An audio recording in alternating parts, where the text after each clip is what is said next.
அஸ்ஸலாமு அலைக்கும் வரஹ்மத்துல்லாஹி வபரகாதுஹு. அல்ஹம்துலில்லாஹி ரப்பில் ஆலமீன். நஹ்மதுஹு அலா ரசூலில் கரீம். அம்மா பஅத். அளவற்ற அல்லாஹ்வின் நிகரற்ற அன்புடன் மகிழ அல்லாஹ்வின் திருப்பெயரால் ஆரம்பிக்கிறேன். அல்லாஹ்வின் அடியார்களே, இன்று நான் உங்கள் முன் எடுத்துக்கொண்ட தலைப்பு என்னவென்றால், ஆங்கிலேயரின் அதிரவிட்ட மாப்பிளா முஸ்லிம்கள். கேரளாவின் மாநில அரசாங்கம் 1971ஆம் ஆண்டு கேரள மாப்பிளாமார்களை சுதந்திர போராட்ட தியாகிகள் என்று கருதப்பட்டது. ஏனென்றால் காரணம் மாப்பிளாமார்களின் தியாகம் இந்தியாவில் நடந்த பல சுதந்திர போராட்டத்தில் மைய சிந்தனையாக விதைத்ததாக கருதப்பட்டது. ஆங்கிலேயர்களின் கையோங்கிய நிலையில் அவர்கள் இந்தியாவை கொடுங்கோல் ஆட்சி செய்து வந்த காலம் அது. இந்தியாவின் மன்னர்கள், நிலப்பிரபுகள், நிஜாம்கள் என யாரெல்லாம் இந்தியாவை ஆட்சி செய்து வந்தார்களோ அவர்களை தனது கட்டுப்பாட்டில் கொண்டு வந்து அவர்களுக்கு பதவிகளை வழங்கி இந்தியாவை ஆட்சி செய்து வந்தனர். இந்து முஸ்லிம் மக்கள் மத்தியில் பிரித்தாலும் சூழ்ச்சி செய்து அதன் மூலம் கலவரத்தை ஏற்படுத்தி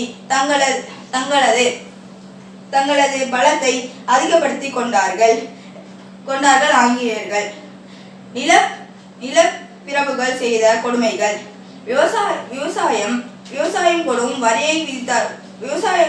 விவசாயிகளுக்கு கொடும் வரியை விதித்தார்கள். வெள்ளம், மழை, புயல் போன்ற பேரிடத்த காலத்திலும் விவசாயிகளை வரி கேட்டு கொடுமைப்படுத்தினார்கள். வரி கொடுக்காதவர்களின் நிலத்தை பறித்தார்கள். வரி கொடுத்தவர்களின் பெண்களை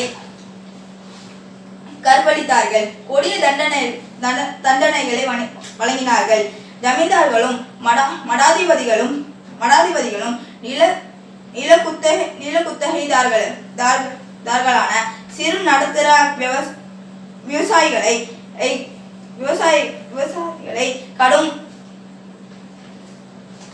விரிசுமையில் வாடி வந்தனர்.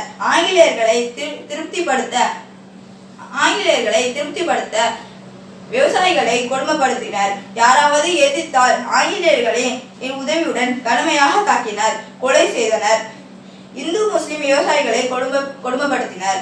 இந்து முஸ்லிம் விவசாயிகள் பெரும்பாலும் இவர்களின் கொடுமையால் வாழ்வை இழந்தார்கள். விவசாயம் அதில் பாதாள நிலையை அடைந்தது. இந்த ஆங்கிலேய கொடுங்கோல் அதிகாரிகளை அடக்க வேண்டும், நமது நாட்டை விட்டு அவர்களை விரட்ட வேண்டும் என்று விவசாயிகள் கருதினார்கள். ஆங்கிலேயர்களை எதிர்த்து களமிறங்க அஞ்சிய விவசாயிகள் மத்திய மாப்பிள்ளார்களை துணிச்சலுடன் அவர்களை எதிர்த்தார்கள். மாப்பிள்ளார்களின் கிளர்ச்சி. 1920 ஏப்ரல் மலபார் மாப்பிள்ளார்கள் மாநாடு ஒன்று நடந்து அதில் அனைத்து விவசாயிகளும் ஒன்று கூடினர். அதில் நில குத்தகையாளர்கள் அரசோ ஜமீன்தார்களோ கொடுமைப்படுத்தக்கூடாது என்று தீர்மானம் செய்தார்கள். ஆனால் அதற்கு அரசு செவிசாய்க்கவில்லை.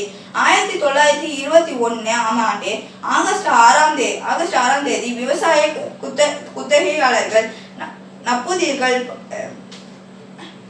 பாப்பனர்கள், ஜமீன்தார்களுக்கு எதிரான ஆயுத கிளர்ச்சி மாப்பிளா முஸ்லிம்கள் தொடங்கினர். 1836 முதலே இவர்கள் அவ்வப்போது அவர்களை எதிர்த்து வந்தார்கள்.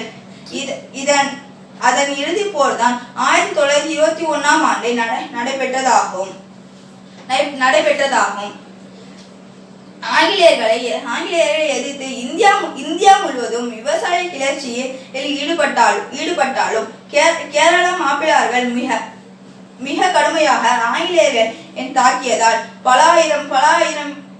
ஆயிரம் பேர் இறந்ததாகவும், ஆகவே அதிகமான தேசம் ஆங்கிலேயர் படைகளுக்கு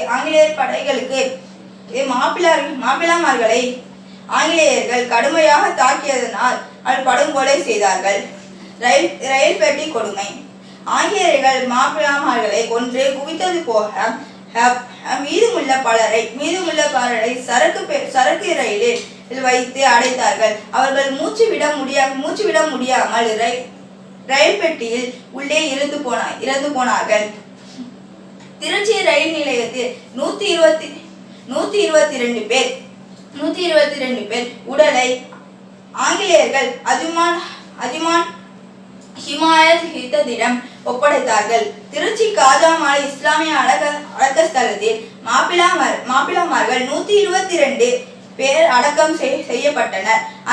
அந்த சரக்கு பெட்டி இன்றும் மக்களின் பார்வைக்கு திருச்சி ரயில் நிலையத்தில் உள்ளது என்று கூறி எனது உரையை முடித்துக் கொள்கிறேன். வாஹித வானஹான் இல்லாஹி ரபில் ஆலமீன். அஸ்ஸலாமு அலைக்கும் வரஹ்மத்துல்லாஹி வபரகாத்துஹு.